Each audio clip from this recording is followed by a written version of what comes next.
When you have a rook, find an open file and bring it there, because that's how you can get the most of your heavy pieces. That is to say, the rooks and your queen. Long story short, I prepared 4 diagrams for you to check, and after a few minutes of thinking, you will probably be able to say what these 4 positions have in common. If you're a beginner, pause the video and give yourself a couple of extra minutes, because it is always better to actively participate in finding an answer instead of passively receiving the information. I even think that note answering is better than providing an answer without putting it in a context. Let's dive into these 4 positions and discover what is their shared but also main feature. Position number 1. Starting with material, we can say it's even, obviously. King safety, I would say roughly equal. And weak pawns, I cannot see any clear pawn structure weaknesses at this point. Mobility and activity of pieces, I'd say black's rook is more mobile than white's, since it is standing on an open file.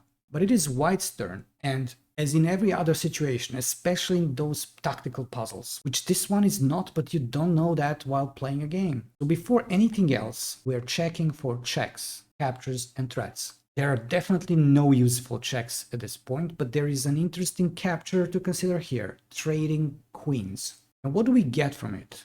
The black's rook is moving to b8, away from its ideal position, from an open to a closed file, leaving the previous one, the c file, to be occupied by white's rook on the next move. So let's check it on the board. We take on b8, rook takes on b8, and we just go rook c1. Now white rook is dominating the open c file. And let's see how good it is to have your rook on an open file. First, we need to play a move for black, and let's say king f8. The king is trying to get closer to the action.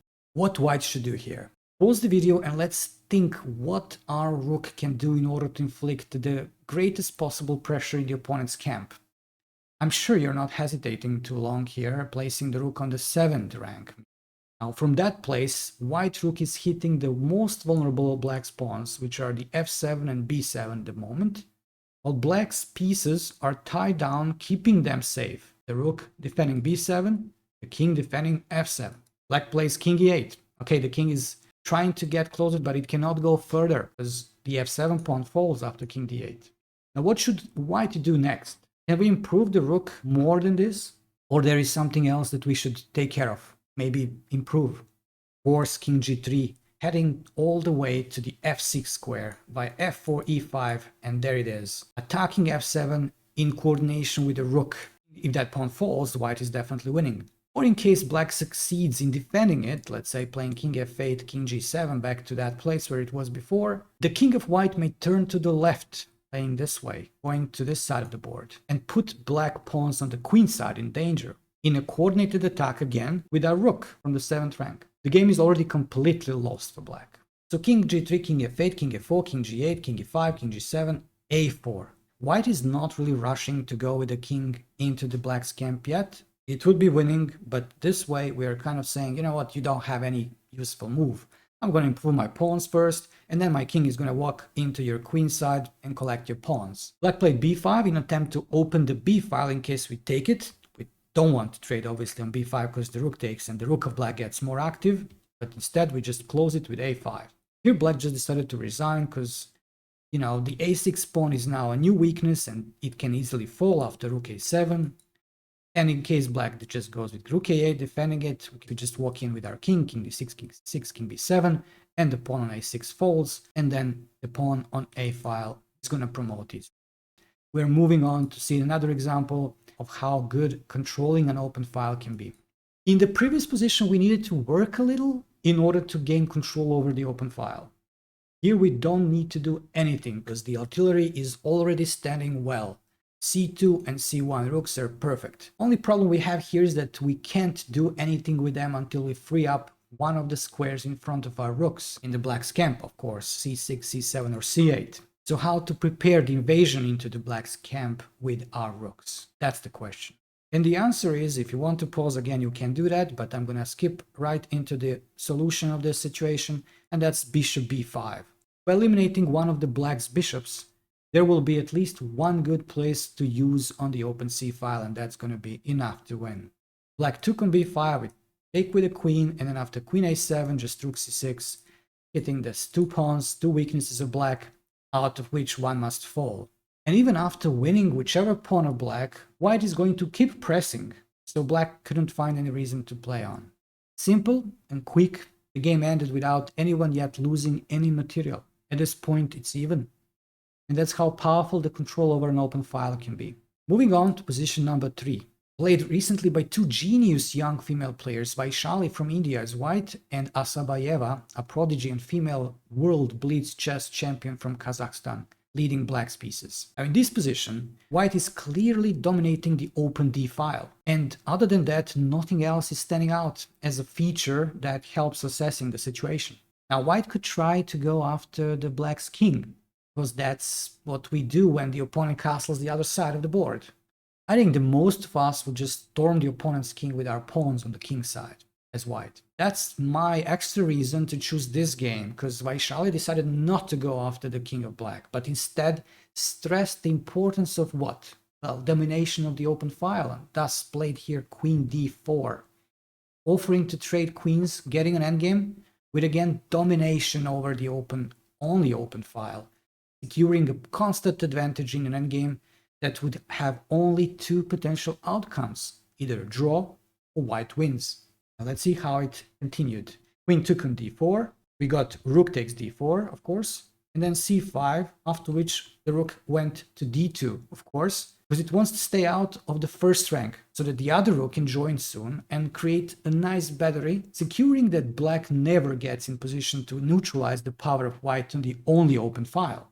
Black played b6 here, rook hd1, of course, bishop b7, attacking the pawn on g2, just f3, defending it, restricting the activity of the black's light square bishop. Bishop c6, of course, black wants to defend the d7 square, otherwise white is coming there with the rook.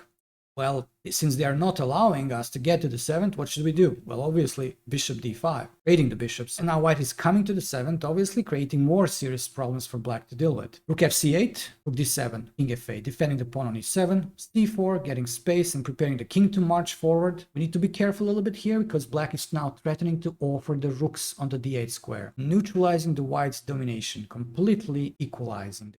Feel free again to pause the video and try to find a way to avoid that and prevent the plan of black. And the move is rook b7. Only one pair of rooks can be traded, but that doesn't help black to free up her pieces. Rook d8, rook takes d8, king takes d8. Obviously rook takes is not possible because the pawn on a7 falls, and now king goes into the game, king c2. Black went on g5, g3. There is no rush for white, and here, since white's king can choose the side of the board to go on and attack, either the king side, attacking this pawn and other pawns, getting the way into the black's camp, or maybe the other way, king b3, king a4, king b5, king a6. Black couldn't really wait here.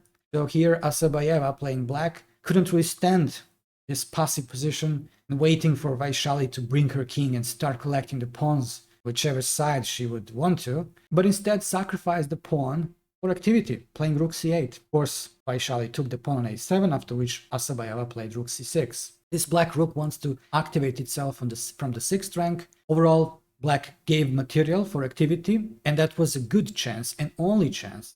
Definitely it's not equal, white's supposed to be winning here, but it is a good way to create a chance of making things more difficult for the opponent, and definitely that's my advice for you to do whenever you feel like you're passive.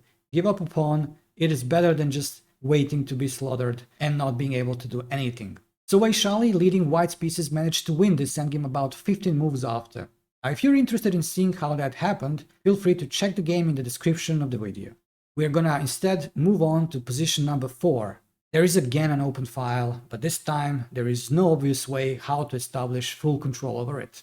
However, it is white's turn, and there is an amazing idea that allows white to double their rooks without giving black time to react, in view of trading the heavy pieces on the c file. Now, for sure, if white would start doubling with the rook c3, black would just take it, and after queen takes c3, the other rook is coming to c8, and suddenly black is the one who controls the open c file. So white needs something else. White needs something extraordinary, something unexpected, and this time tactics is going to serve well in order to achieve a positional goal. So pause the video and try to find that tactically amazing move with such consequences that black either loses control over the c file or white gets a protected pass pawn on the 6th rank. Actually, you know what? Making things more viewer friendly and interactive, let's leave this unanswered so you can add your ideas and moves in the comment section. To remind you again, it is white to move, and the task is conquer the C file or create a dominating pawn structure, and all that thanks to certain tactical idea available at this point. For those of you interested in getting another hint from me, I'll just add that the tactical motive behind the whole plan is called double attack. Like, subscribe, and leave all your ideas in the comment section below. Until next time.